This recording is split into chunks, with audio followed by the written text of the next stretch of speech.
It was a rainy evening when Sarah boarded the last train home. The carriage was almost empty except for one man sitting by the window reading a newspaper. Sarah sat down across from him, feeling tired but calm. The train rocked gently as it left the station, and the sound of rain tapping on the windows made her feel sleepy. After a few minutes, the man lowered his newspaper and looked at her. He smiled politely and said, "Long day?"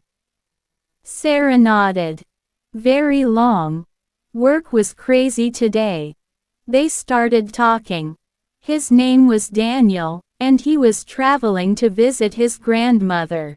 He had kind eyes and a soft voice that made Sarah feel safe, even though they were strangers. As the train sped through the night, they shared stories about their lives, their dreams, their favorite books, and funny childhood memories. It felt strange how easily they connected. When the train arrived at Sarah's stop, she stood up reluctantly. Daniel smiled again and said, "Maybe we'll meet again someday." Sarah laughed and said, "Maybe." She stepped off the train, and just as she was about to leave, she turned back. But the seat where Daniel had been sitting was empty, and the newspaper was still floating in the air as if he had simply disappeared.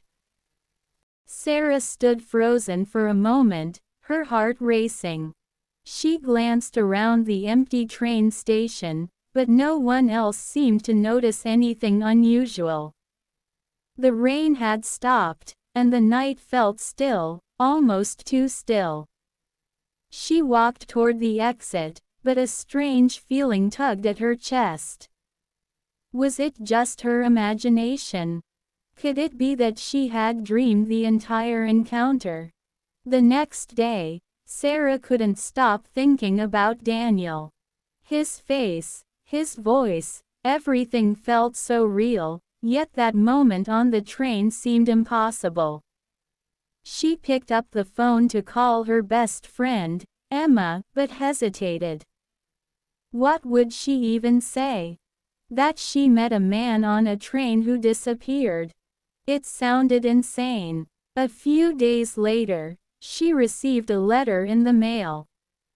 It was an old-fashioned envelope with no return address. Inside, there was a single sheet of paper with a message written in neat handwriting.